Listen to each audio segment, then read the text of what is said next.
Hey, what up everybody? Lyndon Alvarez here of Buddy Effects on behalf of videohive.net, and I want to personally thank y'all for purchasing and or checking out amazing vintage comic book.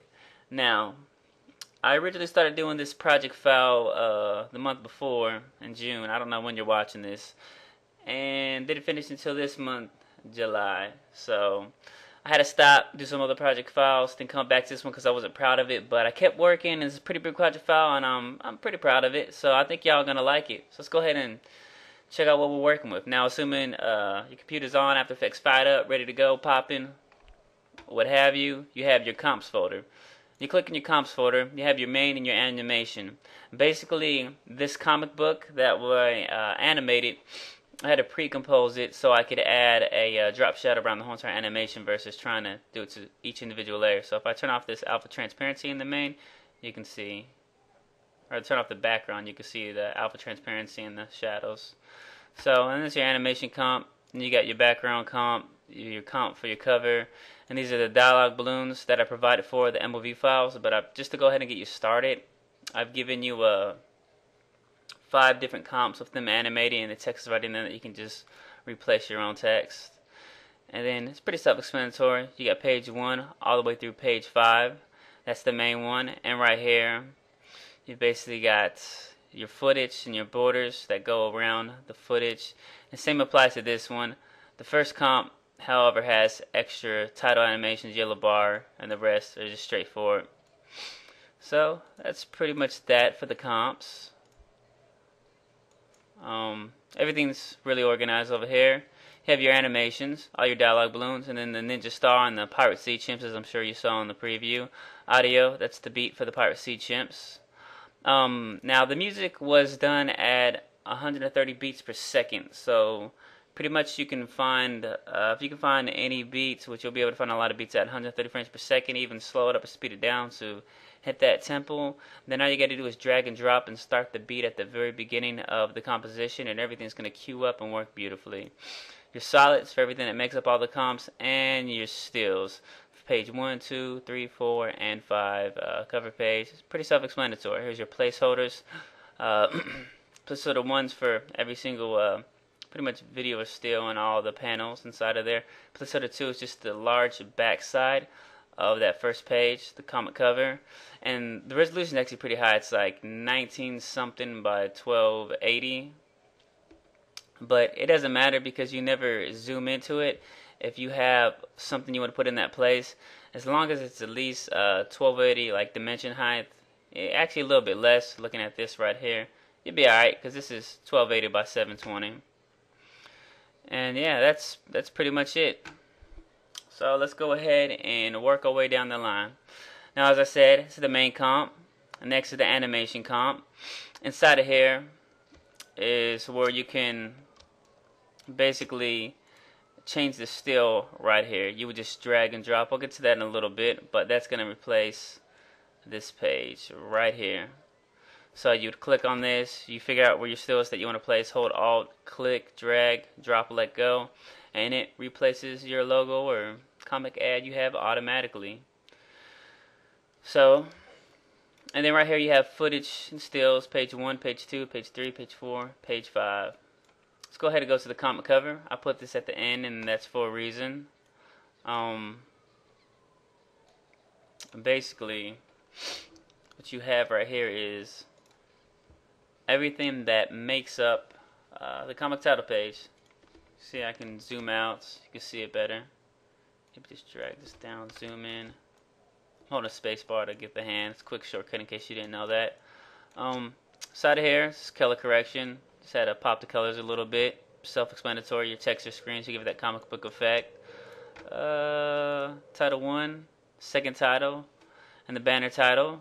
And basically every time you see the fuchsia color, the pink color, you can just follow that because there's stuff you can change. By following that, it's going to bring you to the pre-comps. So let's say I Alt double click on that. It takes me to this comp, which is the main title comp of how I animated these characters to come on screen. And you see line 1 and line 2. That's all you need to change is one of these because these are the same, and since they're pre-composed, whenever you change one of those compositions, pre-comps, it'll automatically update live. So I would just Alt double click, go inside of here. You can see it over here. Get the text tool. Put something like hola, and I might want to center that. That'd probably help too. So you go back, hola comics, hello, and of course you can change the bottom part. It's just whatever you want. Going back to the comic cover, same method for the second title. Alt double click. It's slower. It has to animate in, so let it animate in first. Then get your text tool and just go ahead and write whatever you want.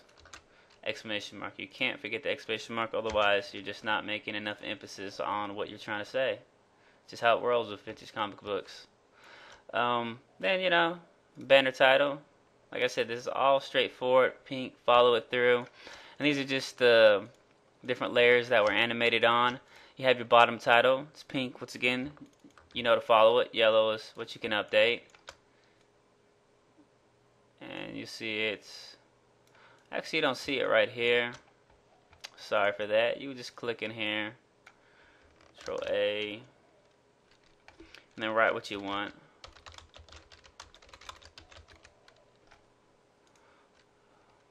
Go ahead and hit the anchor point. I'm just going to slide this over.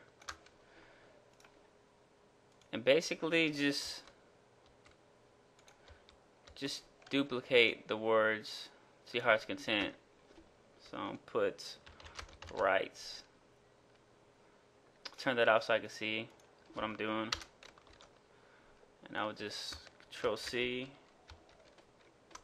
Control V, space, Control V.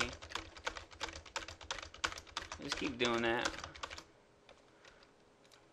Once again, sorry about that. It's a little off screen, but it's really easy to fix. Put it right off screen. Of course, you go back to that main comp, and it's gonna animate on. So it's all straightforward stuff. All of this hard design work was done for you. And as I mentioned, there's the original Photoshop file. If you have Photoshop, you can open that up and take a look at it, change the colors, customize it, move it around, do what you want to do. See how I designed the layout. Now this Photoshop file's in here, but even if you don't have Photoshop, obviously you'll be alright, because it recognizes them, updates automatically. So that's the comic cover. We scroll back over here, and that's why I put the comic cover to the end, because once you start going to the pre-comps, they just sort of pan out, and it's going to get in the way of all these, and sort of want these closer to the final animation, because this is where you're going to be spending most of your time to make everything look cool. So we'll go to the first page, and now you'll click 1, and this is where the first animation should start. 2, that's where the second animation starts and the first one ends. 3, if there was a third panel but you see there's only 2, that'd be where the third one starts and the second one ends. So they start and stop at the same time, switching just in order. So it's the same for the next one too. You can zoom in more. 1, 2, 3, 4, 5, 6, 7, 8. And let's go ahead and just animate some of these and put some footage in them. Alright, now as you can see, I've added a footage folder. Inside I've just added one shot. I'll make a new folder, just click on new photo icon. Type whatever you want to, probably footage. And you can see that I'm zoomed in a little bit on the timeline. I hit 1 to go to the first marker. M01, M stands for matte, so the placeholder below that is going to be for whatever number it is in this sequential order, left to right, like you're reading a comic book. So this is placeholder 1. Well, that was placeholder 1, but it's really placeholder 1 for matte 01. So I'll get the footage, making sure the placeholder is selected. Hold Alt, click, drag, let go of my click, then I can let go of Alt, and you see it puts it right over here. Now, this is the first frame where you see the animation moving. So I'm going to move it back. I'm guessing I want the guy to come in right here. Actually, I'm going to move it over. And these are where the cues help. So see him, and then the last frame, he's frozen over here. Okay, so to me that looks good. I'm going to right click, I'm going to hit time. Enable time remapping. I'm on 2 now. I can just add a keyframe. Hit 1, add a keyframe. Make sure you do the in and outs. Because what you're going to do is you're going to delete these. Now, before that, it has nowhere to go, and after that, it has nowhere to go, and it animates in between. And so now, you can see that right here, he whips out a screen. I still want him to be in screen, so I'm going to hit P for position on 1, and then go to 2, add a keyframe, and so around right here is where he whips out, right? So I'll create a keyframe, I'll go to the next one, and I'll just slide it over a little bit. Actually, I'm going to delete this. I'm going to backtrack a little bit. Sorry. I'm going to go more to about right here. That's where I'm going to add a keyframe. And right here, he's whipping out. So I'm just going to go ahead, holding shift, press the right arrow key. Just get him right here.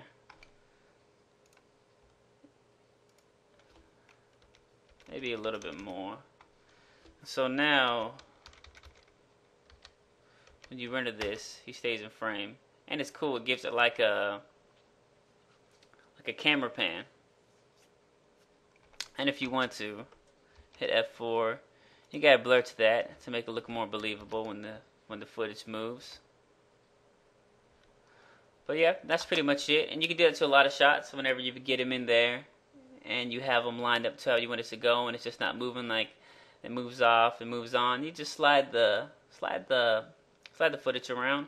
Also, you could excuse me, you could stabilize the footage before you add it to give it a more precise control look and feel. There's a lot of tutorials online how to do that. I'll show you right now, but right now I'm just doing a brief overview of this template file. So sorry for that, but this is a quick and effective way of doing it. Of course, I'm sure y'all know Video Copilot. There's a nice stabilization tutorial on there, so that's a good place to start if you need some guidance. But yeah, that's pretty much it right there. And you just repeat the process. So let's go ahead and repeat the process so we're in the rhythm. Hit 2, and basically click, grab my footage, hold Alt, drag, let go, click, drop on. Now, making sure that my animation lies between these two frames so I have somewhere to freeze at, figure out where I want it to be. Right click, time, enable time remapping. I'm on 2, this is where the second one starts. Hit 3, this is where the third one starts and the second one ends. Click, delete, and we'll just preview this really quick.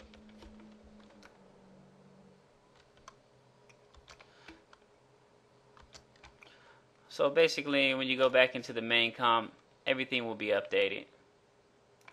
And as you can see, it updates automatically.